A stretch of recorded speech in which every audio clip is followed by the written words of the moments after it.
Good evening. What's going on there, guys? The Earthmaster here with an update video on this Sunday, December 12th, 2021 date, about 6:21 p.m. California time. Latest quake out there on the Earthquake 3D globe. A pretty deep 5.1 earthquake around the Fiji Islands area. Look how deep that movement is. They're seeing a wide swath of deep movement from the south all the way up to the north here, where we've seen some activity towards the north part of Japan. Let's go ahead and check out the activity on the latest map here from the USGS. Look at that area up here around Tokyo northward in this little section that we've been watching for quite some time here. Seeing a large uptick in deep movement, including a 4.4 over here in the sea, and some other earthquake activity really close to the subduction zone area of the Kuril-Kamchatka Trench. This area has been relatively quiet over the past few months. Looks like that's coming to a quick end, but this deep activity up here is something to watch pretty closely, especially when we're seeing it on the northern end, southern end, and a whole bunch of movement along the southern part down here, well south of Australia, out in the South Pacific Ocean area, Southeast Indian Ridge. They've seen a 6.5 earthquake earlier this morning, way earlier this morning. Macquarie Island. Also some activity throughout the Indonesia area, ramping up.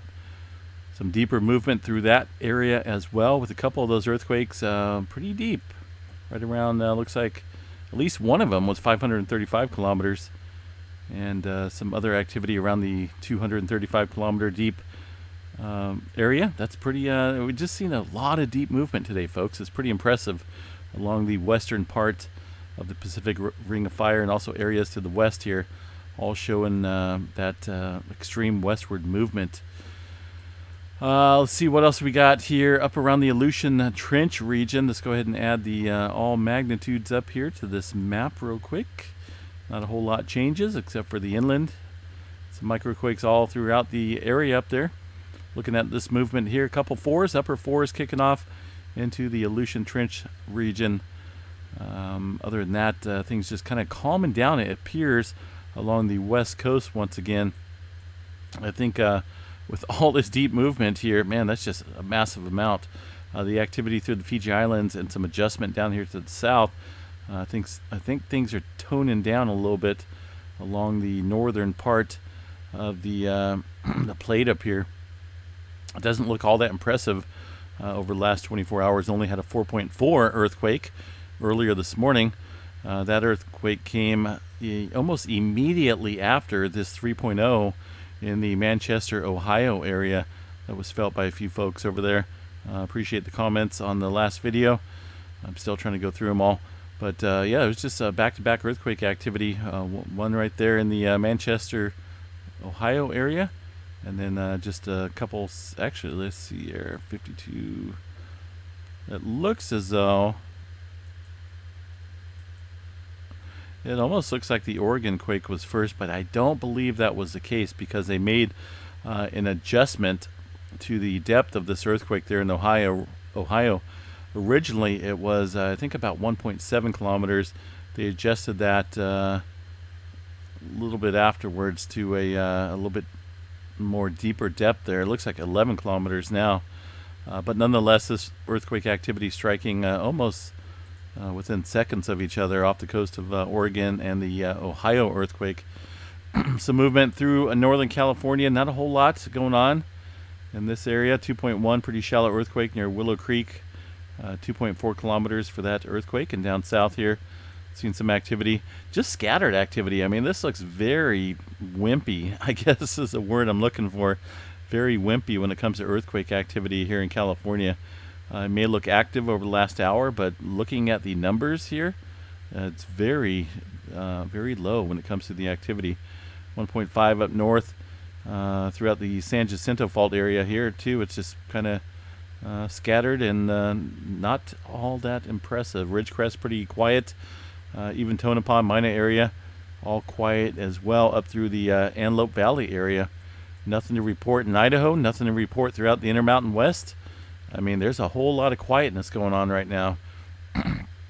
and that's contributed to the deep movement over here along the western Pacific plate here, western part of the Pacific plate. A lot of deep movement striking in this area, forcing pressure in that direction to the west. Also that activity down here to the south here helping with that, kind of easing the west coast right now when it comes to the buildup of earthquake activity in this area. Same with the Puerto Rico region, not a whole lot of movement as we seen last night right around the Puerto Rico area, and also up around the Puerto Rico Trench. Couple scattered quakes in South America, dwindling as well. They did see some deeper movement. This was looks like throughout the day today, some Peru-Chile Trench subduction zone earthquake activity within the basically within the same area of each other. Looks like 4.5, the largest earthquake in that region. South Sandwich Islands had a 5.0 way earlier this morning. And other than that, most of the activity working its way to the west as we speak. The Big Island, that's kind of lighting up a little bit, isn't it? Up there around the Kilauea volcano, just southeast here. Southeast flank showing some movement. Mauna Kea had an earthquake around that area as well with a 2.4 at 14 kilometers. Look at this pretty deep earthquake here, 45 kilometers for that 2.6. So some movement taking place down there below the Big Island. Might have to pay close attention to potential uptick in volcanic activity over the coming days in that region, especially with that deep movement. So yeah, a lot of activity out here to the west, folks. I've seen it happen a lot. Deep earthquake activity, large earthquakes, ultimately almost immediately relieving the massive amount of buildup and stress over here along the west coast. In fact, the tremor activity map is extremely quiet as well. Return to zero epicenters again along the Cascadia, which is a sure telltale sign of not a whole lot of, especially if you don't have earthquake activity off the coast here, not a whole lot inland. That's a sure sign of not a whole lot going on, right? Not a whole lot of pressure out here along the Cascadia at the moment, as far as like a whole bunch of buildup anyway. The regions in the inland as well into the North American plate, very quiet. Pecos, Texas, Oklahoma, Kansas, only a small handful of earthquakes throughout that region today. So just kind of toning down. I think with all this activity here pointing to the west, it's good to pay attention to these areas for some large-scale movement, considering all the deep activity.